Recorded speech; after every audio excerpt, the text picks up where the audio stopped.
One gunshot, one funeral, and one decision that changes everything. Marshals is not just another Yellowstone spinoff.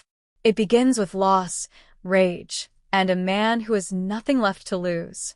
And episode 1 is about to break Casey Dutton in ways we have never seen before. Marshals episode 1 opens with silence. The kind of silence that feels wrong.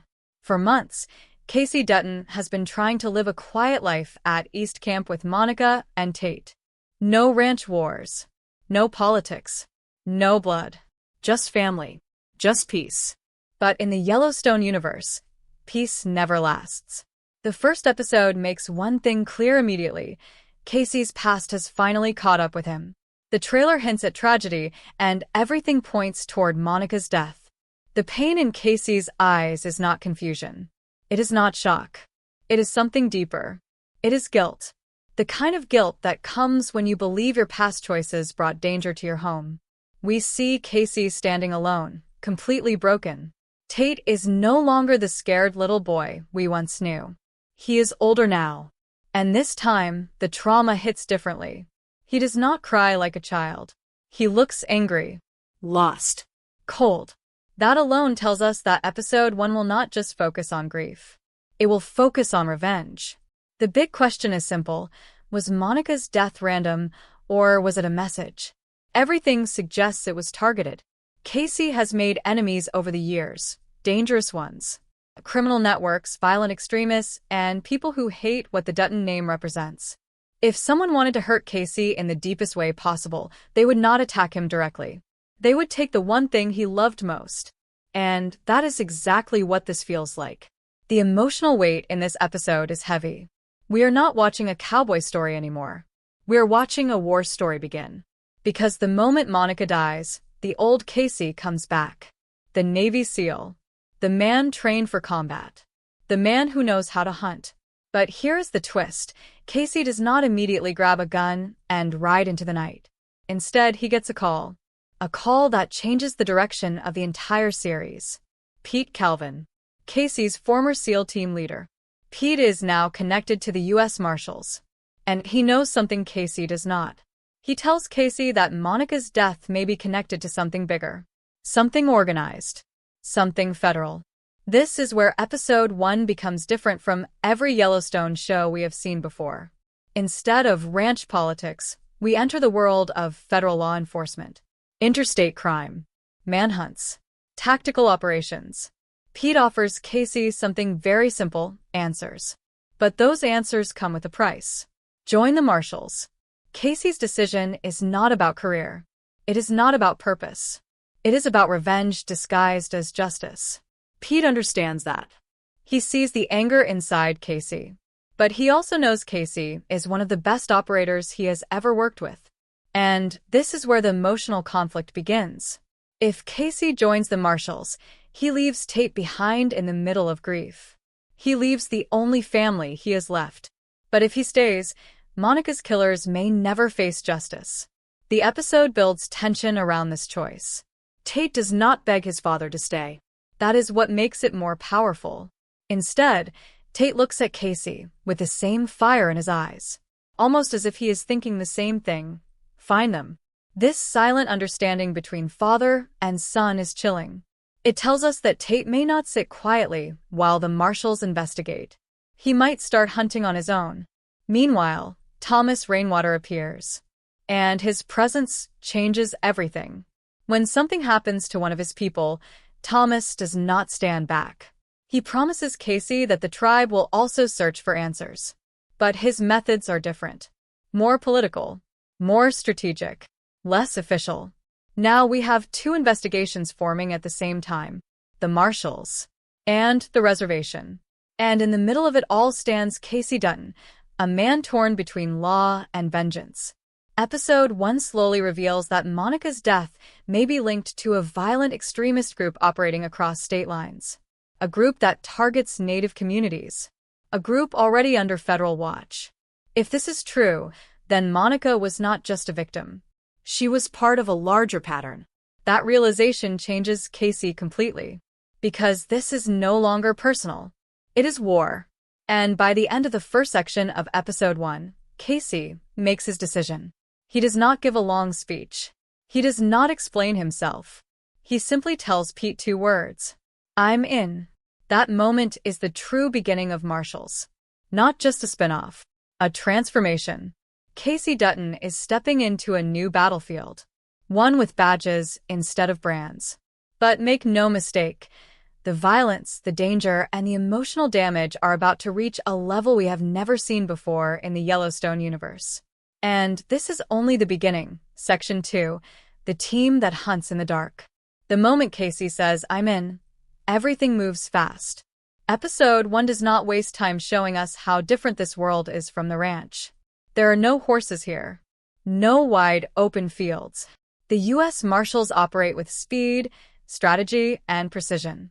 And the first thing Casey realizes is that this is not a small local unit. This is a tactical task force built to hunt the worst kind of criminals. Pete Calvin stands at the center of it all. Pete is calm, controlled. But beneath that calm is pressure. He is not just recruiting Casey because of their past. He needs him. The extremist group they are tracking has been moving quietly across state lines, targeting specific communities. The attacks are planned, organized, and careful. And Monica's death fits the pattern too perfectly. Pete introduces Casey to the rest of the team. Andrea. She is sharp, observant, and not afraid to speak her mind. We quickly learn that she was transferred to Montana after exposing corruption in her previous department. That alone makes her dangerous, in a good way. She follows rules, but she follows truth first. And when she looks at Casey, she does not see a hero. She sees a grieving man who could become reckless. That tension is clear from the beginning. Then there is Belle. Belle is different. Calm. Warm. But there is something guarded in her eyes. She has undercover experience with the ATF, and she understands how criminal networks think. When she talks to Casey, she does not push him. She listens. She knows grief can either destroy a person or sharpen them. And she quietly studies which direction Casey is heading. Miles is the final piece. A former officer from Broken Rock Reservation. Strong. Quiet. Observant. Miles carries his own history of conflict, protecting his people while enforcing laws that sometimes worked against them. When he hears Monica's name, something shifts in him. This case is not just federal work for him. It is personal too. And that is where the power of this team begins. They are not random officers. Each one has a reason to care. And as the episode moves deeper into this section, a quiet but powerful conflict builds, not between Casey and the criminals, but between Casey and the law itself. Can he wear the badge without breaking the rules? Or will he use the badge as permission to do what he really wants? The final moment of this section shifts everything again. The team intercepts encrypted communication tied to the group. And inside that message is a chilling line. Phase 2 begins soon. No date. No location. Just a warning. Monica's death was Phase 1. And now the clock is ticking. Casey realizes something terrifying. This is bigger than revenge. Section 3. A line that cannot be crossed. Phase 2 begins soon. Those 4 words change the entire direction of Episode 1. This is no longer just about Monica. It is about stopping the next attack. And for the first time since her death, Casey's anger is forced to compete with something bigger, duty. Pete wastes no time. The team starts digging deeper into the encrypted message. Andrea traces digital traffic. Belle contacts an old federal source. Miles reaches out quietly to trusted people on the reservation. Every move is careful. Every decision calculated. But time is not on their side. Andrea uncovers something disturbing. The group has been monitoring community events across Montana and Wyoming. Cultural gatherings. School events. Public ceremonies. Soft targets. Places where families feel safe.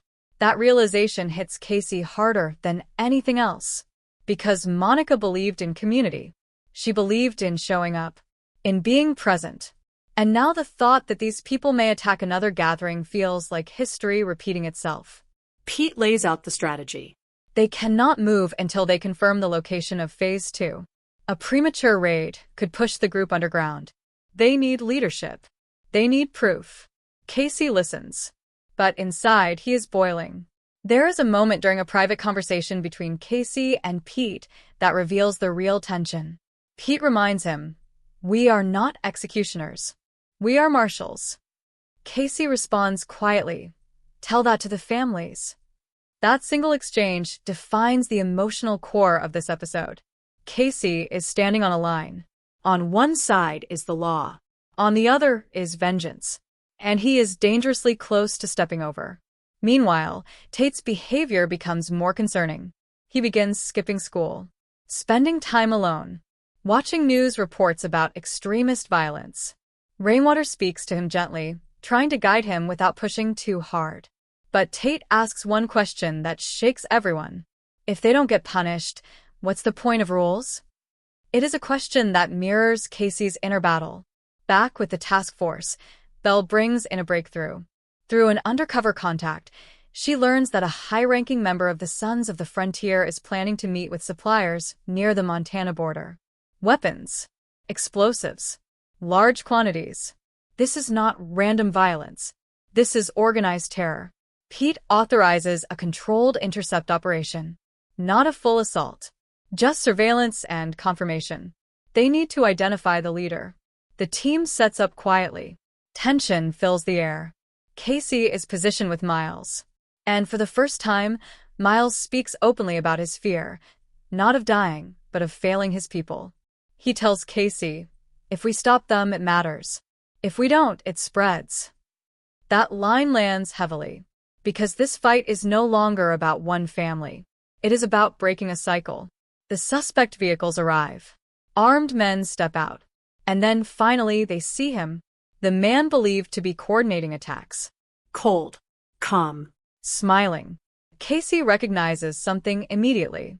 This is not a man hiding behind ideology. This is a man who enjoys fear. Pete orders them to hold position. They need clean evidence. No mistakes. But then something unexpected happens. One of the extremists spots movement. Tension spikes. Guns shift. For a second, everything teeters on the edge of chaos. Casey's instincts take over. Military precision. Fast thinking. He repositions, covering the team before shots are fired. The suspects retreat quickly, leaving behind partial evidence, but escaping capture. No one is hurt, but they lost the leader. Back at headquarters, frustration spreads through the room. They were close. Too close. Andrea questions whether they should have moved sooner. Belle worries the group will accelerate their timeline now. And Casey? He blames himself. If he had acted faster. If he had broken orders. Maybe they would have ended it tonight. Pete confronts him privately. He makes it clear this unit survives on discipline. One wrong decision, and everything falls apart. Casey nods. But the audience can see it in his eyes. He is running out of patience. The final moments of this section deliver another shock. Andrea finishes decrypting the remaining data from the warehouse and discovers a location tied to Phase 2. It is not random. It is a large intertribal cultural event scheduled in just 3 days. Families, elders, children. Exactly the kind of gathering Monica would have attended. The room falls silent. Pete realizes what this means. They are not just chasing criminals anymore. They are racing against a deadline. And Casey feels something shift inside him. This is no longer about revenge. This is about preventing another funeral. But here is the terrifying truth.